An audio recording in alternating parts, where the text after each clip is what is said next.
Time now for Nicola Sturgeon to face the audience. Nicola became the SNP leader and First Minister in November last year.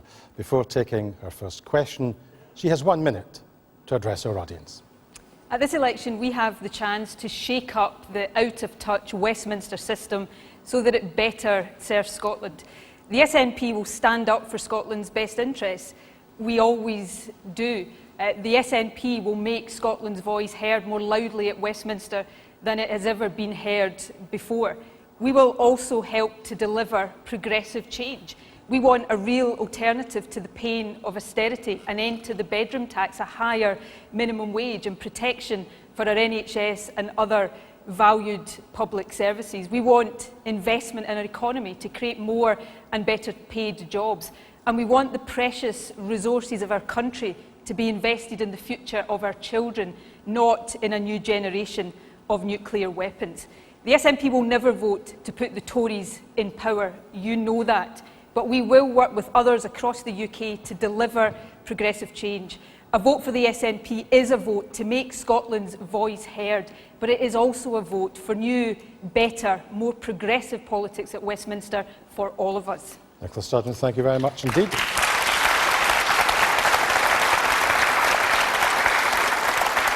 And the first question to Nicola Sturgeon comes from Andrew White. Andrew.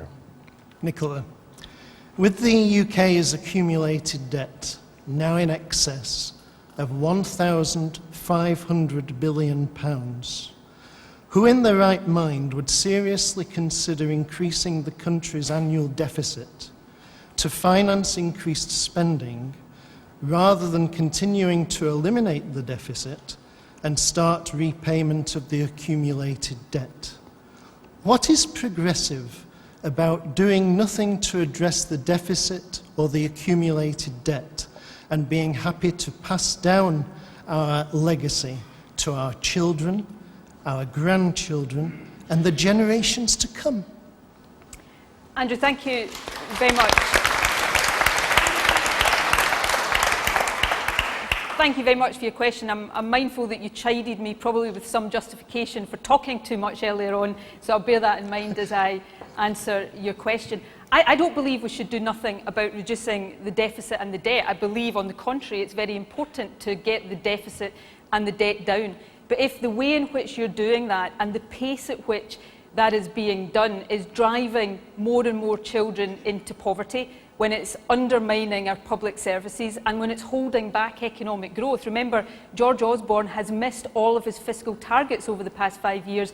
Then I believe that policy is not right and should be changed. So what I propose is a clear alternative to that austerity policy. I propose modest spending increases over the life of the next Parliament that would still see the debt and the deficit reduce every year, but would free up resources to invest in growing our economy faster, to invest more in our public services, and to invest more in tackling poverty and lifting people out of poverty. I believe that's more responsible. I believe it's more responsible for those of us living here right now, but I believe it's more responsible for future generations as well, and that's what I put forward in this election. Andrew.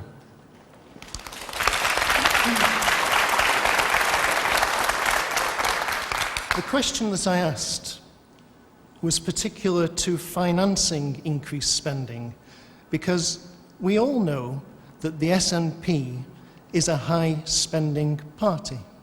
They believe in increasing public spending. That is not a doubt. What I was talking about was why you would want to finance it through increasing the deficit. Now, if you were honest, at the moment the SNP has the best of both worlds. It tries to convince voters to vote in its favour because what it can do for them financially. But it never discloses how they're going to pay for it, and debt is not a long-term solution. Nicola Sturgeon.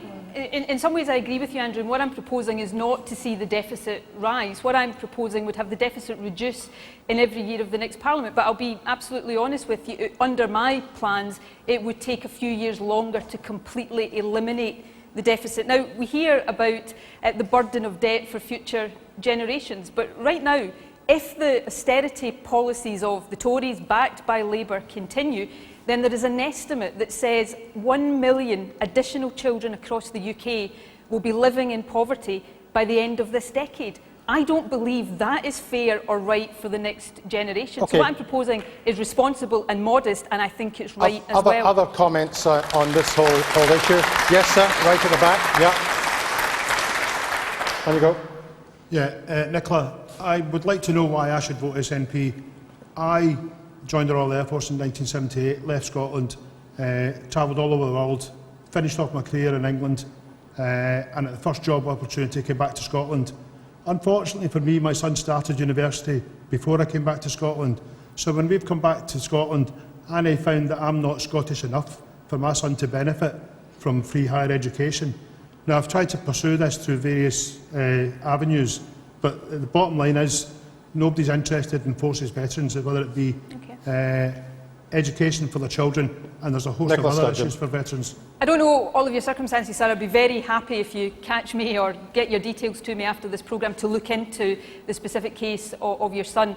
I believe passionately in free education. I mean, I benefited from free education. I can stand here tonight as First Minister because I had access to free education. I don't believe I've got any right as a politician to take that away from any other young person. Now, there are tuition fees in England, and unfortunately, there are consequences of that for us. But I want to make sure I do everything in my power to preserve and protect that principle of education based on your ability to learn, not on your ability to pay. I have to move on to another subject area.